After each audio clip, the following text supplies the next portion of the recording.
യുഎസുമായുള്ള ആണവ ചർച്ചയ്ക്കിടെ അപ്രതീക്ഷിത മിസൈൽ വർഷവുമായി ഇറാൻ.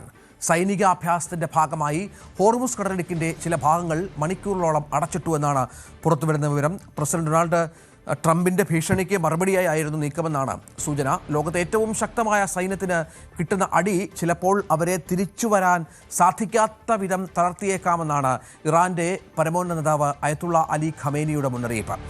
ഇതിനിടെ ജനീവയിൽ നടന്ന ആണവ ചർച്ചകൾ ക്രിയാത്മകമായിരുന്നുവെന്നും ഇറാൻ വിദേശകാര്യമന്ത്രി അബ്ബാസ് അരഗ്ജി വ്യക്തമാക്കി. അജയ് സുധാ ബിജു ചേരുന്നുണ്ട്. അജയ്, ഇത് അസാധാരണമായ സംഭവവികാസങ്ങളാണ്. നമ്മൾ നേരത്തെ പറഞ്ഞതുപോലെ ഒരു ഘട്ടത്തിൽ വലിയ തോതിലുള്ള സമാധാന ചർച്ചകൾ പുരോഗമിക്കുന്ന സാഹചര്യം, മറുവശത്ത് ഇരുവശത്തു നിന്നും ആക്രമണങ്ങൾ അല്ലെങ്കിൽ പ്രകോപനങ്ങൾ സൃഷ്ടിക്കപ്പെടുന്ന പശ്ചാത്തലം. ഇതെങ്ങനെ കാണണം? ഏതെങ്കിലും തരത്തിൽ ഒരു സമാധാനത്തിന് സാധ്യതയുണ്ടോ, അതോ ആക്രമണത്തിലേക്ക് കാര്യങ്ങൾ എത്തുമോ?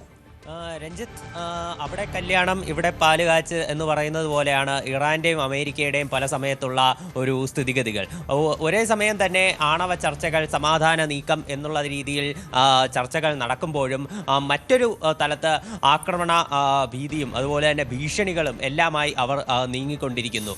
US-ൻ്റെ ഭാഗത്തു നിന്ന് നമ്മൾ നോക്കുകയാണെങ്കിൽ അവിടെ സ്റ്റീവ് വിറ്റ്കോഫ് ഉൾപ്പെടെയുള്ള പ്രതിനിധികളെ അയച്ചുകൊണ്ട് അവർ ചർച്ചയ്ക്ക് തയ്യാറാകുന്നു. നയതന്ത്രപരമായി കരങ്ങൾ നീട്ടുന്നു. ഒമാന്റെ മധ്യസ്ഥത അംഗീകരിക്കുന്നു. ജനീവയിൽ വെച്ചും അതുപോലെ തന്നെ മറ്റ് എവിടെ വെച്ചുമുള്ള ചർച്ചകൾക്ക് അവർ നീക്കം നടത്തുന്നു. എന്നാൽ ട്രംപ് US-ൽ ഇരുന്നു കൊണ്ട് നിരന്തരമായി ഇറാനെതിരെ ഭീഷണി സ്വരങ്ങൾ ഉയർത്തിക്കൊണ്ടിരിക്കുന്നു. ഇന്നലെ തന്നെ അദ്ദേഹത്തിൽ നിന്ന് വന്ന വളരെ പ്രകോപനപരമായിട്ടുള്ള ഒരു പ്രസ്താവനയായിരുന്നു ഇറാന്റെ ഈ രണ്ടാം ഘട്ട ചർച്ചകൾ.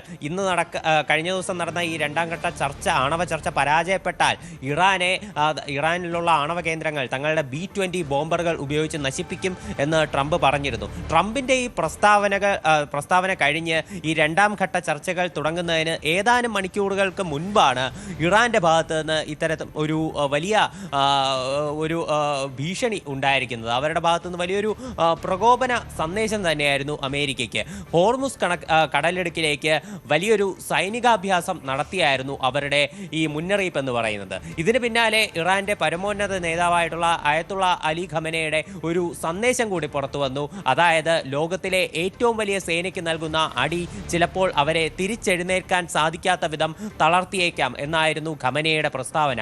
എന്തായാലും ഹോർമുസ് കടലിടുക്കിലേക്ക് നടത്തിയ ഈ സൈനിക അഭ്യാസത്തെ തുടർന്ന് ഈ കടലിടുക്ക് ഏതാനും മണിക്കൂറുകൾ അടച്ചിടുന്ന ഒരു സാഹചര്യം കൂടി ഉണ്ടായിരുന്നു. ലോകത്തിലെ എണ്ണ വ്യാപാരത്തിന്റെ 20% നടക്കുന്ന ഒരു കടലിടുക്കാണ്. ഇവിടെയാണ് ഇറാൻ ഇത്തരം ഒരു സൈനികാഭ്യാസം നടത്തി US-നെ ഞെട്ടിച്ചിരിക്കുന്നത്. അതായത് വേണ്ടി വന്നാൽ